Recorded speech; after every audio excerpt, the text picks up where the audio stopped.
Welcome to this week's Cvine, We the People, and today we've got a very interesting show.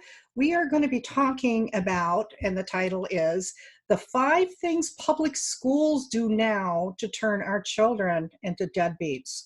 There's a lot of things going on right now that need to be changed very quickly, and unfortunately, quite a few of the parents, the people just don't understand what is really going on in school.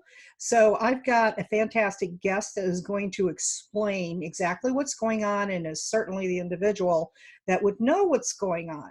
But in the meantime, I want to first bring up that if you see the little subscribe button down there on the lower right, please hit subscribe so you can hear messages of when we do these shows, and also hit like if you like it. Also, if you want to hear about the news, go to c-vine.com. That's c-vine.com. It's all filled with citizen journalists that have been doing all sorts of investigating and put the entire thing together, which is all about what Cvine is about. Okay, well, let's go ahead and get started here. I would like to introduce to you Nicolas Pardue. Now, Nicolas is, he's running to be a Republican candidate for the California Assembly District 67. He is a 4-year veteran of the U.S. Army as a Cavalry Scout and has spent the last 25 years in education. So if anybody has seen the evolution of what has been going on, he has. He's earned his BA in history from UCSB and his MA in Educational Administration from Grand Canyon University. Currently, he teaches AP Economics at Paloma Valley High School in Menifee, California. And I also think you were a basketball coach, are you not?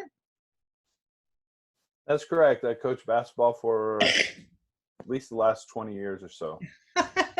Well, if you guys see him when you, when you meet him, how tall are you? You're like 7'8"? Yeah, no, I'm 6'5", 6'6". Okay, you're a pretty tall guy. But Absolutely. Welcome, Nicolas, to today's show. I deeply appreciate you taking the time out. Thank you for having me. I appreciate it. Well, you certainly had given me an eye-opener about some of the things that I learned from you that is typical that is being taught in schools. And so I'm going to be pretty much letting you have the floor to explain everything that is going on. But my first question to you is, are things different now than they used to be? Oh yeah, there's a lot of things that have changed in education over the years. Most of it's curriculum based, and what's really happened, I think that started with No Child Left Behind, the idea that a college education basically is the ultimate goal. I think when we were younger, college education was always an option, but it was one of many options. Mm-hmm. And now that's changed dramatically, because it seems to be that's the measuring stick. Are you going to a 4-year university? And that seems to be the driving focus behind education today. Well, on the surface, that seems admirable. It seems good. But as I had talked to you before in the past, we're going to get into this in a little more detail in just a moment.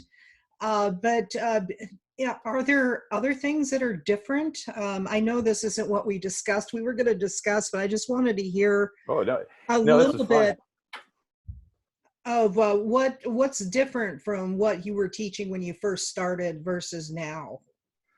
Well, a lot of what I'm teaching, for me, it hasn't impacted me quite as much. Social studies has always been basically the same. Almost all the kids have to go through it, and then they'd always have an advanced placement class or an honors class for the kids that are headed off to college. Where you're really seeing the changes is in math and sciences, because there used to be a path for kids who were not interested in going to college, or just weren't really academically prepared for that.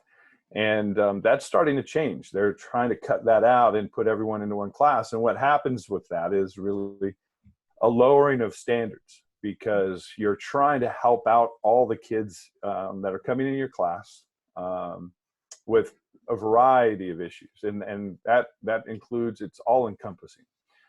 There's so many different groups of people coming in that classroom, and the teachers getting pretty burdened trying to figure out how to manage all the different individual issues each student has, all the different skill levels that everybody has, and still teach, let's say, chemistry. That becomes really, really difficult and a big challenge. Well, I can imagine. Well, let's go ahead and get into the 5 things public schools are doing now to turn our children into deadbeats. I mean, that's a pretty serious statement. So let's start out with number 1. From what I understand, kids can verbally abuse or mouth off to their teachers without suspension or very limited repercussions. Yeah, this is true. It varies from site to site. It's not as if it's uniform. Definitely, it's not going to be on the books. Hey, it's okay to tell off your teacher. But over time, what's happened is that's essentially the message the kids are getting. From the state, Gavin Newsom, our favorite person in California, passed legislation that let K through 8 kids not be suspended. It wasn't a mandatory suspension for verbally harassing or telling off a teacher. And that was just an attempt to micromanage from Sacramento a school, because they felt that administrators were abusing the power of being able to suspend, and that was disproportionately impacting minority students. I see. So that was a genesis of that. And what it ultimately comes down to is to avoid any semblance of some type of racial discrimination. They just try to limit the amount of suspensions and disciplinary behaviors or disciplinary actions on the students in general. And it's had a pretty terrible impact on the classroom.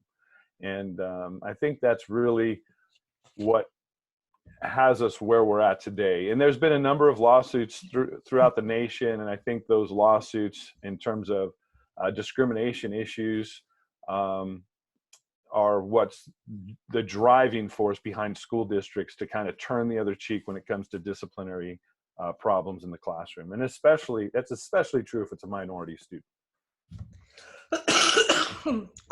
Well, I've seen some videos though that they're allowed to get away with, maybe not in all schools, not in all classrooms, but some of the things I saw were really disrespectful and intimidating. And I don't know, it's just, I wouldn't have been able to get away with that when No, I was in high school or in school, let alone at home. right. Um, And I think some teachers are embarrassed about it. It's not that it goes unreported. They try to raise the alarm bells, but I think they're a little bit embarrassed. And then the administration is dealing with the issue, but not dealing with the issue. They'll pay lip service to the teacher. But we've had a number of young teachers, especially when you're talking about in the junior high or sophomore, freshman classes, where things can get out of hand pretty quickly, and they're mentally stressed out because of the disrespect. I know for me, I mean, I'm a big guy. I'm a veteran teacher. I've gone in and subbed for some of these classes, and the disrespect that you receive is pretty significant.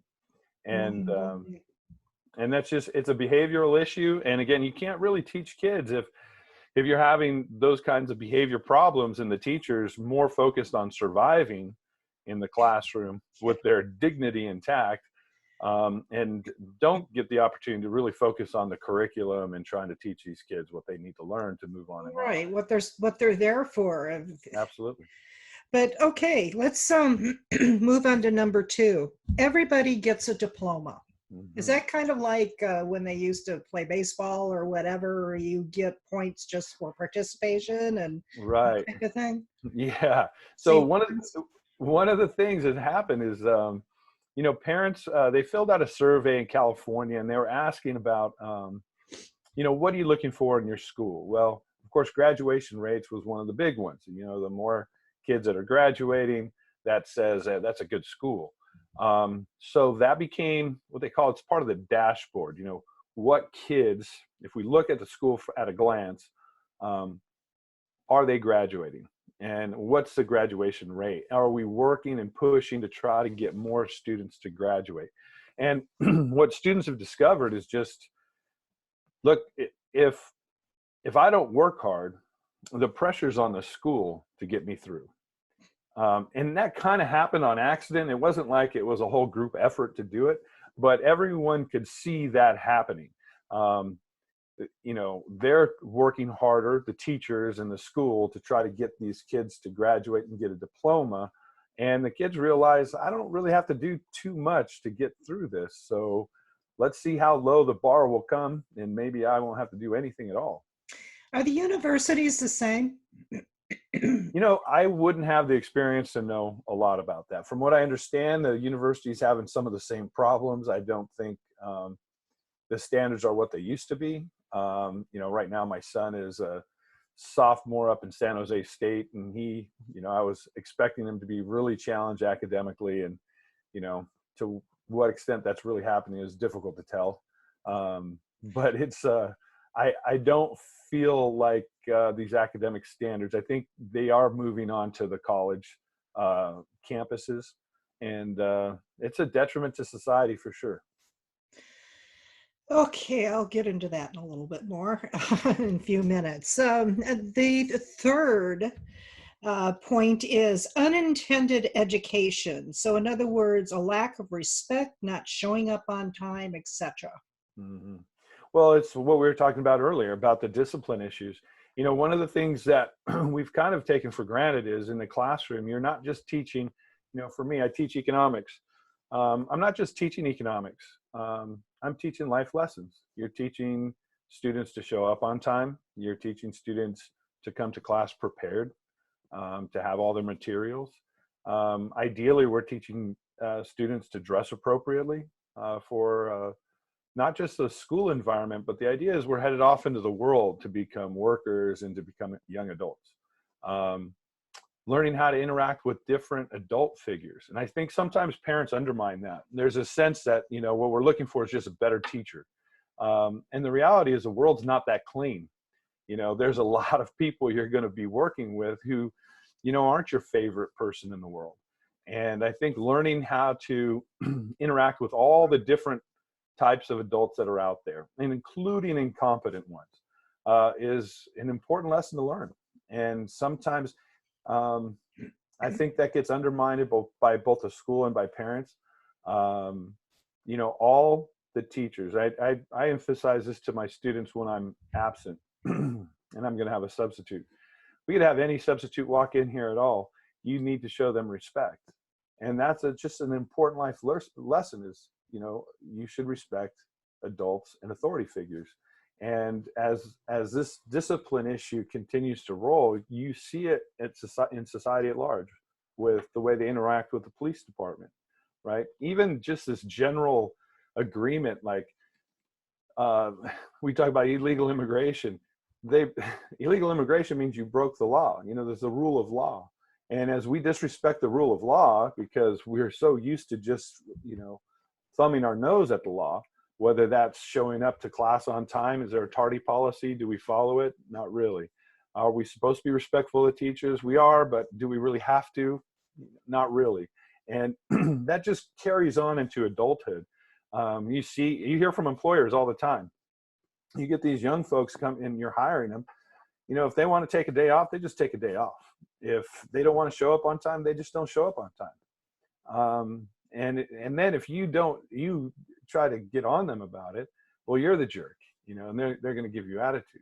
And that's the kind of stuff that, you know, really is eroding, I think, some of our just social issues. And, you know, our structure today is just, you see it falling apart, and schools can do a lot to fix that. Well, schools need to do a lot to fix that because you're going into the workforce or into the real world where you just don't get points for showing up. It's like if there's no work ethic, if there's no respect, there's no, especially respect for authority, like your boss who's hiring you, don't bite the hand that feeds you. just little things that are just common sense of information you need to live and live well as a good citizen and to help each other. It's just, we're putting a bunch of spoiled brats that, I'm sorry, I'm going to say what I want. You're putting a bunch of spoiled brats out there, not everybody, but the individuals that really haven't had much of a example on how to act and Right. treat other people. And plus, if there's no work ethic, how are they going to survive? Yes. You Well, know, and the other thing is, like, I'm seeing this in suburban California. The Menifee is not exactly the roughest, toughest place in the world. It's a pretty middle road, blue collar place. You see it in Murrieta and Temecula in our area locally. It's suburban areas. I have had students transfer in from the inner city. One student was from Garfield High School in East LA. They said everyone's on survival mode, because what happens in schools like that is when you start talking about No Child Left Behind, that includes the gang members, that includes your drug dealers, that includes anyone who's there with no intention to learn, but just to create some chaos. And that student even mentioned, a lot of kids show up just to harass the teacher. And of course, what chance do those children have when they're living in fear of their own safety, and they can see that the adults also are living in fear of their own safety? And I'm seeing that attitude spread out into the suburbs because the authority figures just aren't supported anymore by our government, by our laws, and by our leaders. And that's a huge problem. I think other things also go in with unintended education. What else would you think that there is? Well, I think there's, I, I think the other ones, when Sex we, education? oh, this, Sorry. yeah, that's okay. I Thank probably you. should have just came right out. What about sex education? What about sex education? Well, Well, we one did of the a big, whole show before on this, but I want you to touch on that, on how it is affecting unintended uh, growing up as an adult and what they view and see. well, it's interesting, and social norms are changing, and not necessarily for the good. Um, when it comes to sex education, for where I'm at, we don't have a ton of that, except for when they're younger. But what you do see is this push for the LGBTQ community to be embraced as a civil rights movement, and they want to acknowledge the different figures in that movement. They're really sexualizing our children with different groups identifying by their sexual activity. Let's be honest, that's kind of what they're talking about. And the bigger issue that I see is that these kids are susceptible because of all the pressures that they're under, and they really don't have as many opportunities to interact with the opposite sex. And some of that's the phones. Some of it's because of liability issues. There's fewer dances. Um, there's a lot of different things at play with relationship issues that the students are experiencing. And of course, when society loses its norms, the kids are just completely in a sea of let's be honest, a sea of hormones and insecurities, really. And I've seen in the last just 10 years the anxiety issues, some of the mental health issues that these kids are going through is really intense, and becoming more and more of a problem for sure. It seems like the school's policies on some things are exacerbating those mental health issues instead of helping it. It's confusing matters even more when they're at such a vulnerable stage in their life also. It is just sad. Yeah. Let's get on to number 4 here. You were talking about they need to expand career training opportunities. Uh, what do you mean by that? Well, one of the things I always like to point out is we all grew up, we saw Grease, and you see Danny Zuko in his car, right? And and those were good examples of kids that weren't that interested in school. Generally, they were there for other purposes, and at least they had an outlet that included being able to work on their car. That's been really taken away. I've heard a number of people talk about the war on boys in a sense, but in the classroom in particular, when we hear about toxic masculinity and all this stuff, it really does hurt our boys, but it hurts all the kids who are interested in working with their hands, because we've taken away that option. And more importantly, I think that we've destroyed the dignity of hard work. That's a big one. Let's explain what's been taken away. Explain to me, who my kids are grown and I've got grandkids now. Do they not have auto mechanics? Do they not have home They ec? don't. Do they not have shop? What do they not have? They don't. Used to have chorus. None of that. Everything is geared towards going to college, and now they're trying to provide options for them to get to learn how to use a saw, maybe, or we have a builder space. There's some STEM and some robotic stuff that they're starting to implement, but at such a small level compared to what you and I grew up with.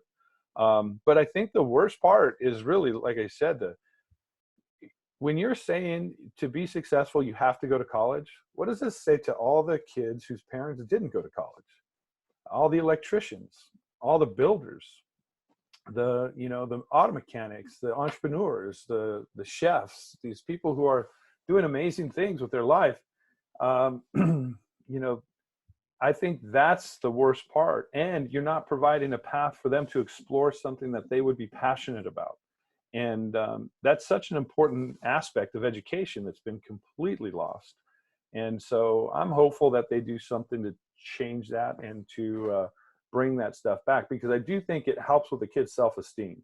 Because if you're not good in the classroom, that's just not your thing. You're not into the homework and writing papers, and you're struggling listening to the instruction, and this is the only path that you're given. No wonder there's so much depression and anxiety. I think that's a huge part of it. Correct me if I'm wrong, but everybody goes to college, which again on the surface sounds great. Everyone goes to college to be able to work for a big corporation. I mean, how much entrepreneurial is what I'm getting at is being taught that, they go out and they start their own business and they hire people and so on. It sounds like going to college is learning how to work for somebody else in an indoctrinated way, versus if you love auto mechanics, maybe you could start your own mechanic shop, or home ec, and all different types of things that you could go out there and start your own business.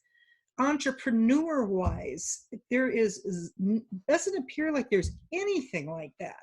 No, it doesn't seem, and especially with the technology, you have so many podcasters like you are, doing what you do. There's plenty of kids are really interested in this kind of stuff, and a lot of times they don't have those outlets because it's just not valued, and there are schools that have it, and I can picture someone watching this saying, hey, Mr. Pardue, I know that we have this at our school. And you do, but it's for a very limited amount of students. This is not a widespread thing, and it's definitely not something that's encouraged to get more people, involved in. And like I said, the big issue is trying to get them what they call A through G compliant. In other words, they're prepared to be transferred into a 4-year school and that they could get into a college. And that just helps the school look good, and it doesn't really help the students nearly as much as I think educators might think. Well, that kind of feeds into the fifth point. What is turning our kids into deadbeats, so to speak. What they're doing in the schools is what we were talking about. Everybody goes to college. We kind of just hit on that if there isn't any entrepreneurial situations or being able to teach them that, why don't you talk a little bit more exactly how everyone is being prepared to go to college? Well, for example, we have a group, it's called AVID, and now I am really at a loss for what the AVID stands for, but you're trying to get the kids whose parents did not go to college. They're going to be the first generation of students to go to college. Well, one of their big things is go to a 4-year school. And some of these students don't really have the means to get to a 4-year school. Sometimes they're not interested in going to a 4-year school. And they're encouraged to take on more debt as opposed to go to a junior college, say, or, start working in the workforce. For myself, I didn't go to college right away. I went into the Army, of course, and then went into, a 4-year school. But I think that's just, that message is being lost on students. I don't know that they're hearing that. I don't know that parents are really hearing that too. There's a big, strong push that college is the only way that you can find success. Colleges, I'm sorry, are really being looked at right now, from what I've seen, as great, big, huge indoctrination centers. Gearing people, kids there, to love socialism without really teaching them the history behind what a travesty and a very dangerous situation that is. And just all these things that are being taught there without giving the full picture, as far as I'm concerned, is dangerous. Well, yeah, I think that, let me just interrupt you. I was going to say, that's like the sixth point, is to hate America, to hate capitalism. It is really amazing to hear the kids in their perception as they come to me. They don't understand what communism is. Most of what they're taught is how terrible America is. Our early history, it's almost entirely about slavery. And that's really obviously an important part of our history, but it really makes our history so small, because the importance of our country was not slavery. It was the abolition of slavery. Mm-hmm. And it was the Enlightenment period that really changed the way the world looks at it. And we led the way in changing that perception. E pluribus unum, out of many one, that we all have unalienable rights and dignity. This isn't what's being taught, and it's not being emphasized. I'm sure it's in the standards and all that other stuff, but it is definitely not what's being taught. And they make it out as if these students have no chance if they're a minority. And I think that's just the worst thing that you could do for these kids. You need to give them a fuller understanding what America is about, a better understanding what capitalism is really about, and why we live this amazing standard of living. Our lifestyle is off of the chart, and yet we act as if we are the most oppressed group of people that's ever lived. And it's really difficult to watch these young people be so indoctrinated into this idea that America is one of the worst places on earth. And it's frustrating. Well, more and more kids, I think, are not only being pulled out of schools, but being homeschooled, but also going to these, I don't know if they're called vocational centers, but it's an alternative that you can stay home and learn on the computer. I mean, yeah, there's a lot of homeschool kids now, and they're coming up with a lot of alternative ways for kids to get their diplomas. And I think you're going to see more and more of that, unless again, the state of California specifically, obviously, because that's my home state, has really got to get it together. Because if they're worried about losing ADA now, it's going to get a whole heck of a lot worse, because they keep using politics and the politics of the LGBTQ community, right?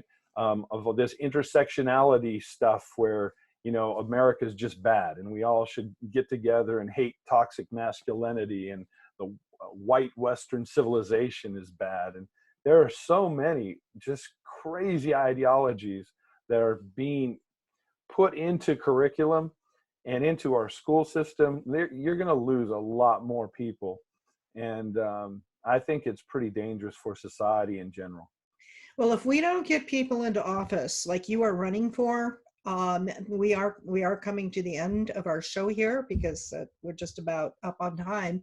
But if we don't get people like you in office, especially, I mean, this is a high school teacher that's been doing this for 25 years. And it's not only him that is saying that, but he is stepping up. He's stepping up to be able to take the proverbial bull by the horns and try to fix things a little bit for our children, our future generations. So if you will give me just a moment, Nick, I am going to share my screen, and I want people to go to your website to be able to look. It's Pardue for Assembly 2020, and the actual URL for this is Pardue for Assembly. That's .nationbuilder.com. So PARDUE for Assembly .nationbuilder.com. And there is a place here, right over here on the right-hand side, for donations. Now, Nicholas told me something rather interesting, and I'm just going to touch on it very quickly, that the Democrat candidates aren't having any trouble at all in able to, at least in California, to be able to receive donations and funding and etc. But even though Nicholas was approved by, was it the CTA? CTA? Yes. I think they gave you, I don't know. Yes, it was a pittance. They were excited to pretend like they're a bipartisan group that supports everybody, but it was for a teacher and my wife being a teacher, to get such little support from a group that wanted to brag about their bipartisanship was pretty much a slap in the face. And well, you're the token Republican, you know. Just, absolutely, absolutely. You know, is sad, and it isn't just with that, but it's with many of the other candidates I've talked to, especially in California. Is the Democrats, I mean, they have all sorts of funding and everything to get out there, but yet with social media and the repression on social media that's been going on, the shadow banning, that making it impossible to have a voice, and that's by design. Absolutely. So if we don't step up, the silent majority that is afraid to speak up because of being afraid of losing your job or whichever, if we don't step up and help people like Nicholas, who has got the courage and this and the passion to help make things right, we're going to be in a world of hurt. So please go to Nicholas's website. Again, he is running for, he's a Republican candidate for California Assembly District 67. For those of you that are watching this, please write this down. I know that there are others that are being suggested, but I know about all of them.